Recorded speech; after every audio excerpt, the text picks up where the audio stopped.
you can only do so much at one time. I think what I see frequently, and I wish it wasn't the case, but I just see it all the time, is people like put a mountain load of stuff on their plate at once.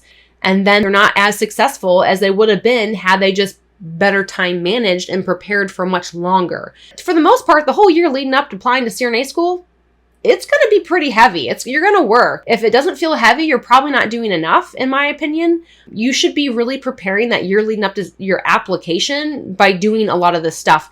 And I promise you, as much as I know it was kind of tough love and hard to hear, you're going to thank me for it later when you're not like totally freaking out, feeling unprepared when like your interview's a few weeks away. That year leading up to your application, not when you're applying.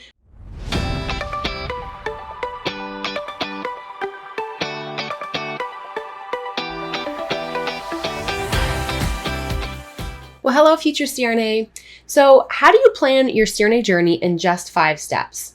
In today's episode, I'm going to take you through 5 steps to make your CRNA journey a success. So let's go ahead and dive in. Welcome back to CRNA School Prep Academy podcast. I'm your host, Jenny Finnell, CRNA, and today we're going to discuss how to map out your CRNA journey in just 5 steps. I am actually producing a course called Nursing School to CRNA Accelerator, which is designed to allow nurses who are in pursuit of CRNA to be successful as quickly as possible. And through my time mentoring thousands of students, I have really identified 5 key areas that are really critical in your time spent planning for CRNA. Now, within these 5 steps, there are essentially about 10 to 11 categories that we would need to deep dive into.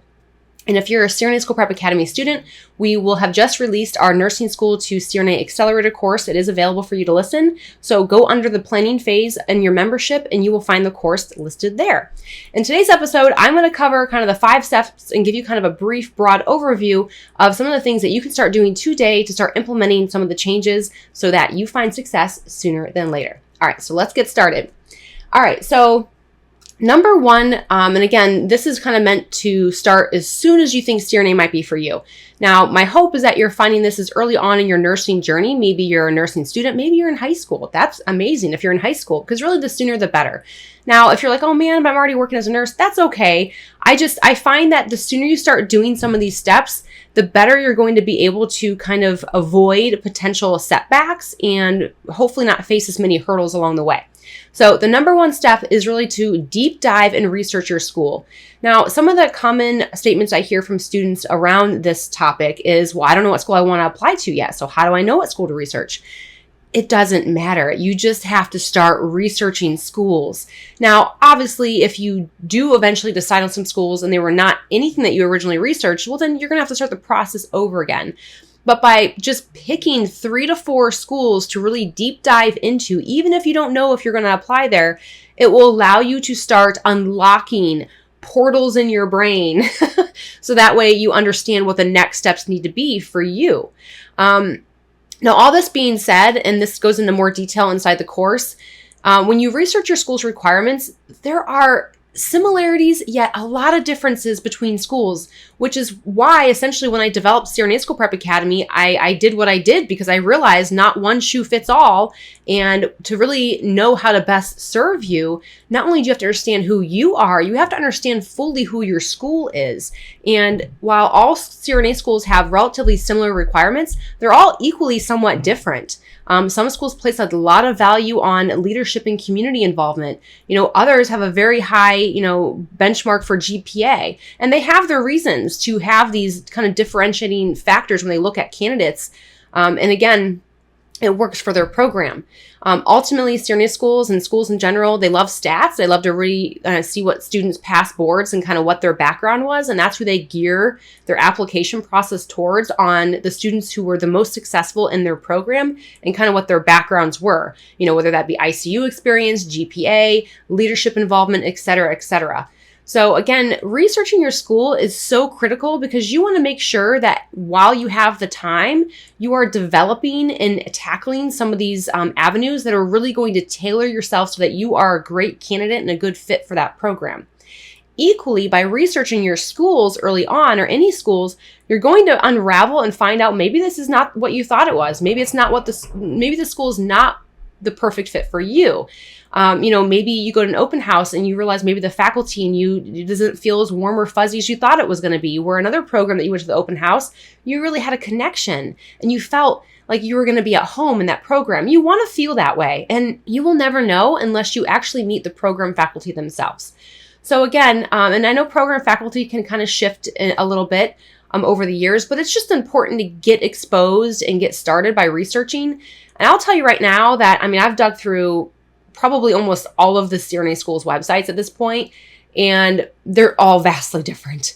Some of them have incredible FAQ areas. Like gold, where you're like, oh, this is amazing. I love this FAQ. Like, I nerd out over that. Like, I get super excited when I find a really thorough FAQ area on a CRNA school admissions website.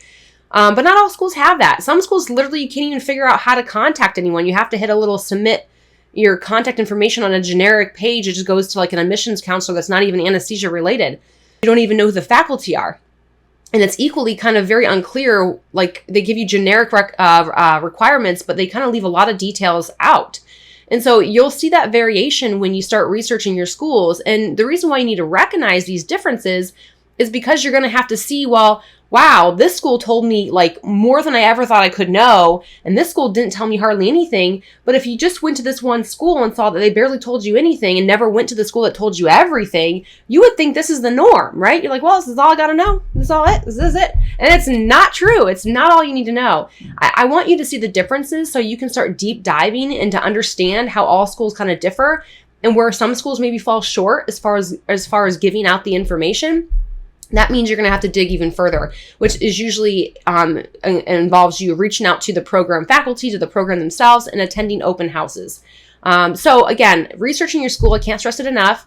I did an episode not too long ago that was about accelerating your CRNA success journey, and I think I hit this topic there too because it's very important.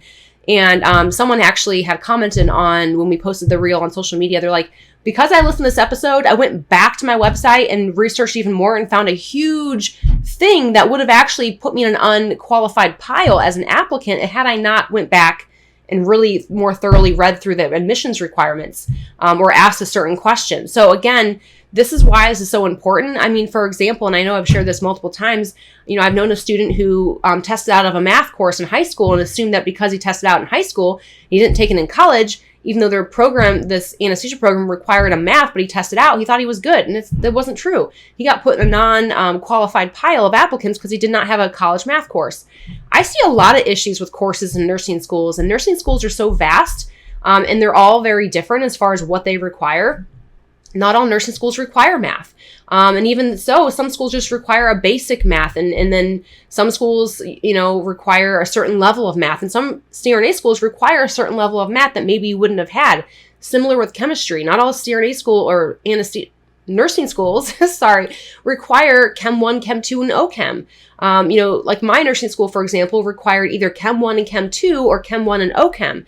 I decided to take Chem 1 and OChem, and to be honest with you, even though that worked to my favor because the school I applied to did like to see OChem in your academic record, I at the time didn't know, but that's something that I wish I would have known. I'm glad I made the right choice, but I didn't do that because I knew. I just did it because I thought OChem would be easier because I struggled in Gen Chem, and I thought, well, how hard can OChem be because it's only a few elements. Oh my gosh, was I wrong, you guys? That was not the right rationale, and it kicked my pants. I barely passed with a C+, and it really hurt my GPA my freshman year. So all that being said, but equally that was required, for some anesthesia programs, OChem's required, or biochem, right? So understanding the course requirements is huge. Some require a health assessment. Some nursing schools will lump a health assessment with like a pharm course or a pathophys course or something odd like that, and that may not fulfill the requirements of the CRNA program you're applying to. Equally, some programs require you to have graduate level stats out of the way before you even apply. That is something that I did research prior towards my senior year in nursing school going into my senior year, and I did find that out, and I did take grad stats in my undergrad time. And so when I graduated, I already had that grad course out of the way. But had I not done my research, I never would have known that. And then I would have been working, doing the GRE and the CCRN and getting married and taking a graduate level stats and all the other things. So again, it made my time a little bit nicer when I was done with school because I had the flexibility in my schedule as a fifth year senior nursing student to take that extra course.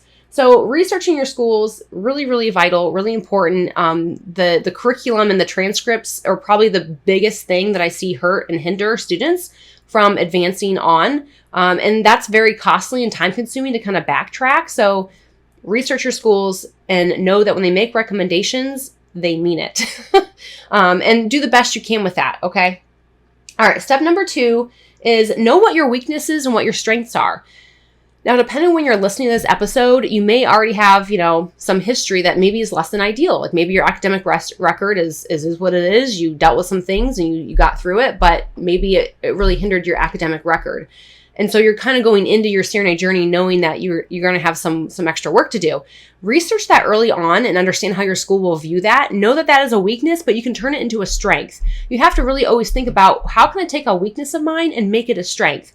And I truly think that students who kind of struggle a little bit early on tend to end up being better at managing their time, better at study techniques, because they kind of have to figure it out, right? They have to figure out how to be successful in the academic world, and because they didn't do well, they were forced to figure it out. Whereas sometimes students who, are a little bit easier time taking tests and do very well academically, they get in the rigors of CRNA school and they feel like they've been smacked and stomach punched in the gut, right? And they're like, oh, I can't. Maybe they're good at like kind of cramming and short-term memory, and that was sufficient to get through nursing school. But now, like it's that on steroids, and now they're falling short because maybe they didn't truly have the best efficient study techniques. Maybe they're good studiers, but they're not efficient, right? And the pace of CRNA school requires efficiency. So again, just because you're a 4.0 does not mean CRNA school is going to be a walk in the park. I say that all the time. I clearly just said it again. But that being said, I think that students who have a less than ideal GPA record sometimes feel bad about themselves, like they're not good enough, they're not qualified, or no one's going to want them. And that's just not the case. But you do have to know how to spin that. You do have to understand what you have learned from your academic past, and you have to know what you're doing in the future and what you've been doing to prevent something like that from happening. Hey there, future CRNA, another dose of daily inspiration along your CRNA journey. So I'm highlighting another community member's success story today. This one is big shout out to Melissa. Congratulations on your acceptance, and thank you so very much for sharing your journey. I found out yesterday that I was accepted into the CRNA program at, and again, I keep this confidential, class of 2026. I truly could not have done it without the help of Jenny Finnell, Richard Wilson, and CRNA School Prep Academy. They have all proven to be invaluable and will forever be grateful for all the resources and countless hours listening to Jenny and Richard. I'm a part of the low science GPA club, so I didn't think I had a chance of getting in on the first try and doubted myself many times. For anyone applying or thinking about it in the future, believe in yourself and don't give up. And most importantly, join CRNA School Prep Academy. Thank you, Melissa. You're so sweet. And I'm so incredibly proud of you. I wanted to highlight that Melissa didn't have the strongest GPA. She said she was part of the low science GPA club, but she still got in on the first try. So I know I preach that a lot, is to look at your science GPA. However, there are a lot of things you can do to boost your science GPA and prove to these schools that currently you are able to do a graduate level science course and do it successfully, like taking an advanced pathophysiology course, for example. So again, don't let something like fear of having a less than competitive GPA hold you back from applying, because you never know. And really the only way, you guys, to kind of figure out this journey is to just start taking action. So rewards come to action takers. Whether you fail or succeed, either way, you're going to know how to move forward. Okay, so I hope that's a big takeaway for today's episode. And let's get back into today's show. The biggest thing that programs want to know when they see kind of iffy, dicey things in the academic past is, what have you learned from that, and what will you do to ensure that will never happen again? Because if they take a chance on you and you do the same thing in their program, well, now you're removed and their attrition rate's higher, and they feel bad because you weren't successful, you wasted time, you wasted money. It's just a bad situation. They don't want that for you. So again, if you're gonna give them some reassurance that you've learned from your previous history, you have to know how to display that as a strength. But again, so knowing that your weaknesses can become strengths is a huge thing, and understanding where that is. If it's and it could be all different types of things. I picked GPA because I feel like that's probably the most common one that I see. But some people think because they're too old, right? They think because they're in their 40s, they're over they're past their prime. And that's just not true. How can that be a strength? How can your age be a strength? And, you'll hear things like CRNA schools, don't like ICU nurses who have been out of practice or have been in practice for more than 5 or 6 years.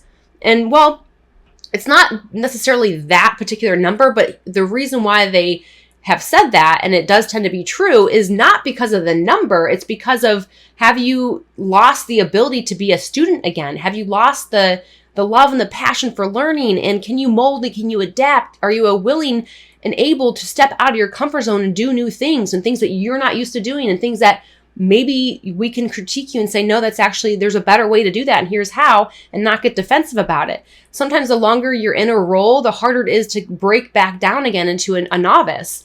And they will test for that. They will screen for, do you get defensive when you're wrong? And, so that's the issue with being out of school for a very long time. And that's the other issue is so the attitude's one thing and the schooling's the other thing. Is, are you going to be able to academically hit the ground running academically? And sometimes the longer you've been out of school, let's just face it, you will be rusty. Will you remember what it was like to juggle being a student again and really working academically? Maybe now you have kids and other things that are going on that you didn't have before. So this is a brand new experience and it's completely possible. You just have to reassure that and make that a strength for them. You have to know that and think through what that means for you.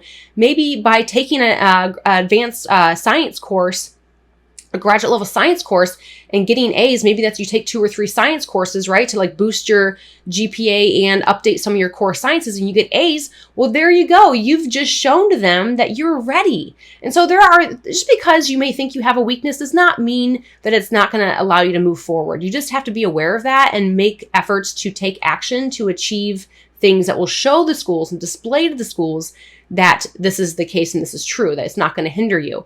If you just say it's not going to happen and you don't have proof, it's not going to mean as much. So if you just verbally say, I have a 2.8, but I promise I'll get straight A's in your program. I mean, you guys, can you see how that doesn't pull as much weight as if you actually show them you can? If they can physically see evidence, they're going to be more likely to trust and believe you that, yeah, I believe what you say, versus just taking your word for it. And again, that's just speaking from, all walks of life. That's just naturally how things work with life and humans. You have to prove yourself sometimes to get to where you want to go, right? To strive for your goals. And sometimes that means failing. Sometimes that means trying and failing and trying again. And don't be afraid. Don't be afraid to try. You'll never know unless you try. So you have to give it a shot. All right. Step number 3 we're on is, who do you know? And I'm not saying because you know a program director, because you know a CRNA, you're a shoo-in. I'm not saying that at all. So that's not what that sentence was meant to be interpreted as. But it's about proximity. And I recently kind of lectured on this for our guarantee students. And because this is a really, really vital for really any area in your life that you want to find success, is getting around people who have achieved what you want to achieve and putting yourself and surrounding yourself by others who equally want to achieve what you're out for. Meaning, your friends, your social pool should consist of other fellow future CRNAs who are equally trying to become a CRNA. I'm not saying you have to have 5 of them, but even if you just have one, if you just develop a friendship with one other person that you know is equally striving for CRNA, that's called proximity. That will help spur you on. You now know someone who is also tackling this feat. You guys can help each other along. You can be each other's cheerleaders. You can share information when you find it out. Similarly, by knowing CRNAs, by getting to know program faculty, you're going to be able to deep dive into this career path and really, really understand it. And it's going to be very evident when they interview that you truly have a good understanding of what a CRNA does. And you're only going to gather that by putting yourself next to a CRNA, by picking their brain, by asking questions, by going to shadowing, by going to events, by going to conferences. And so again, we do, yearly conferences within CRNA School Prep Academy, which, by the way, mark your calendar for July 15th. We're having our virtual annual conference, and we don't have anything solidified yet. At the time I'm recording this, it's February, so put it in perspective. But we hope to have about 20 CRNA schools there in attendance to do exactly what I kind of always preach, is provide information and kind of help guide you guys on what their requirements are and how you can best prepare so you're an excellent and you excel as a candidate. So again, July 15th from 8 a.m. to 4 p.m. Standard Eastern Time. Mark your calendar. I hope to see you there. Again, if you're a CRNA School Prep Academy student, you are going to get priority pricing. And if you're an early bird, you get even better pricing. So again, we're going to probably be sending out announcements, I would say probably right around this episode's going live. So keep an eye out for your inbox. We will be sending those out soon. But you have to put yourself around in proximity to people who have achieved what you want to achieve. It's not only a good way to kind of feel connected to the community, which I'm a big fan of, because if you think about it, when you feel connected to a community you want to belong to, you're more likely to find success to get there, right? It just gives you kind of a sense of peace. You feel like you're at home when you've been kind of mentored by multiple people within a community. You feel like this is the right place for you, and you want to develop that feeling because if this is going to be your lifelong career, you want to get connected to CRNAs, and you want to come to conferences, and you want to talk to CRNAs and other current SRNAs. We equally preach that as far as connecting to current students. And while if you're a CRNA School Prep Academy student, we have reached out to every student in every CRNA program across the country over the last 12 months, and we have found someone who's been through CRNA School Prep Academy for you to reach out to. So I think we only have like a small handful of schools that we don't have an actual mentor. But again, connecting to a current student is so vital for your success because they're in the thick of it right now. They know exactly what they've done to get where they are. And it's really fresh in their brain. They remember the interview process. They remember the application process. They can tell you, give you some insights as to how it's going in school, what the program's like, what the faculty's like, what the academics are like. I mean, they are gold. And many of them have a huge heart for you. They want to help you. They were in your shoes once too. They remember what it was like. Similarly to me, I remember what it was like to want this so bad and just want help. But anyone who would help me, I would be willing to just please pour into me. I need it all. So if you're a CRNA School Prep Academy student, please take advantage of that resource. It's on the resource page. It's on the school data sheet on the resource page. So head over there and make sure you look at the school data sheet and find a current student to connect to. All right. So that's number 3. Number 4 is preparedness. So again, not a blanket statement because sometimes you can't always be prepared. You only can know what you know. And if you don't know something, you just don't know it. You don't know to prepare because you didn't know.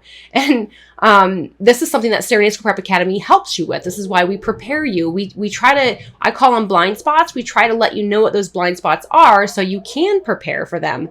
But preparation is so important, you guys, especially for the interview process.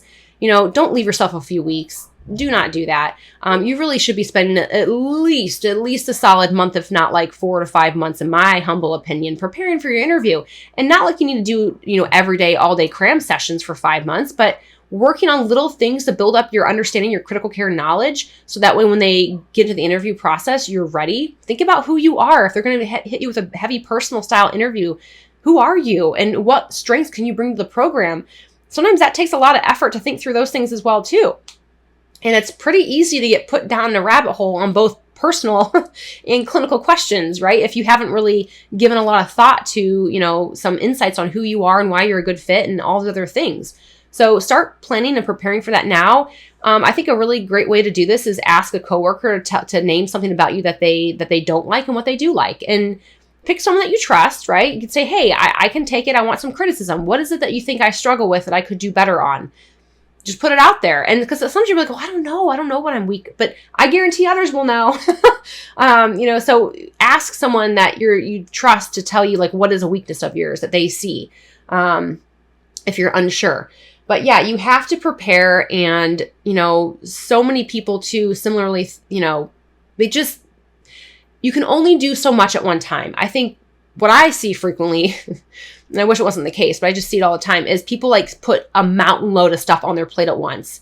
And then they're not as successful as they would have been had they just better time managed and prepared for much longer. For the most part, the whole year leading up to applying to CRNA school, it's going to be pretty heavy. You're going to work. If it doesn't feel heavy, you're probably not doing enough, in my opinion. You should be really preparing that year leading up to your application by doing a lot of this stuff.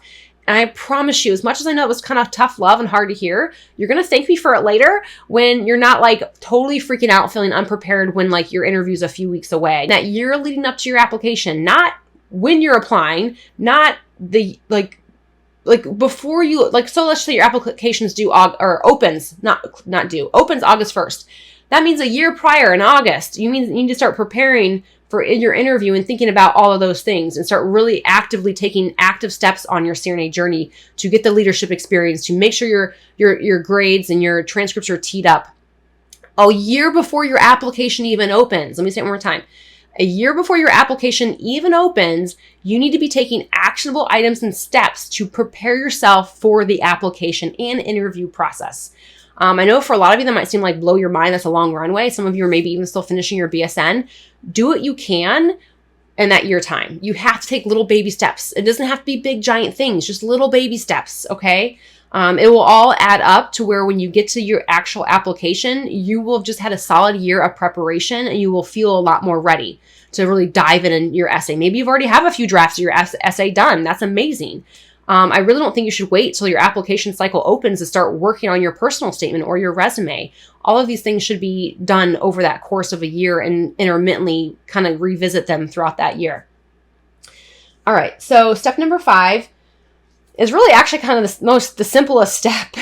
And that is kind of what I've already just said, is you take action. I think the reason why people hesitate to take action, and I'm guilty of this too, so that's kind of why I feel like I can relate to this feeling, is sometimes you see all the things you have to do, right? You look at all the to-dos and you're like, oh my gosh, that's a lot. I don't even know where to start. And then so you don't start. Because you don't know where to start, you don't start, or because you feel overwhelmed or scared of the process, you just delay and you delay and you delay. And then it gets you kind of in a bad spot where you're like, I'm going to go for it, but I'm not ready. But now you have to go for it, or you're going to have to wait another whole year. And you kind of just get yourself in this really icky, vicious cycle. And kind of how I have combated that, and how I feel like maybe you could try to approach it, is don't focus on all the to-dos. Pick one thing that you want to get done this week. Then pick one thing you want to get done this month. That's it. Don't think about the thing 4, 5, 6 months from now. Like, yeah, you know it's there. It's on your vision board, but you don't actively think about it. Put it away. Tuck it. It's going to stay. It'll always be there. Don't you worry. It won't go anywhere on you. It'll sneak back up to hunt you. But focus on one thing at a time. And like I always spoke to, the little tiny baby action steps that you will take will get you to where you want to go. It's like you have to try to learn how to take bite-sized chunks out of an elephant. So the more edible chunks you can take, the better. And one of the best ways to achieve this, and this is another thing that I learned, because I feel like I could do that for the most part, but then I still struggled to get that task item done that month or that week. And the reason why I figured out why I was struggling getting those things done in that time frame that I set for myself was really for one reason. This is pretty simple too, but it's just something you have to be cognizant of.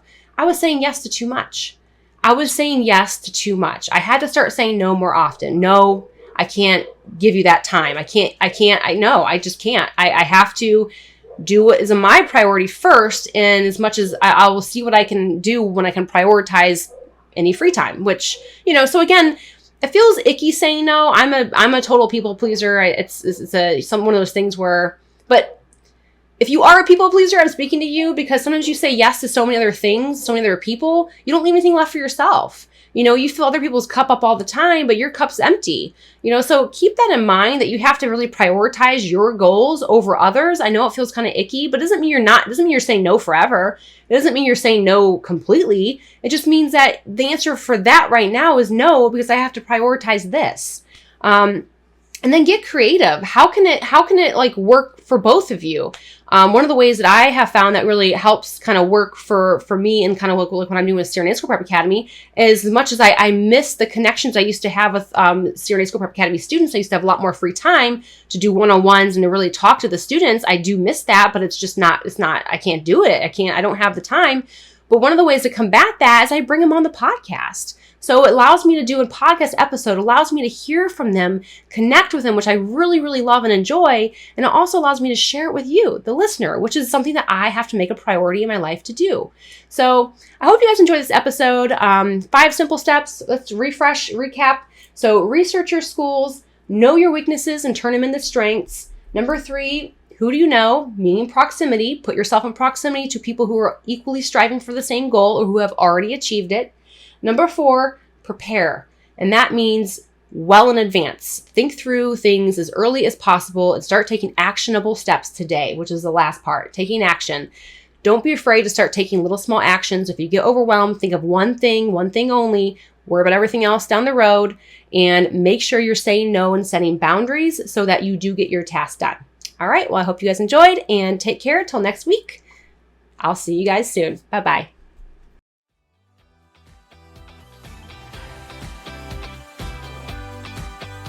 Hey Future CRNA, as always, I appreciate you and your loyalty. Thank you so very much for tuning in this week.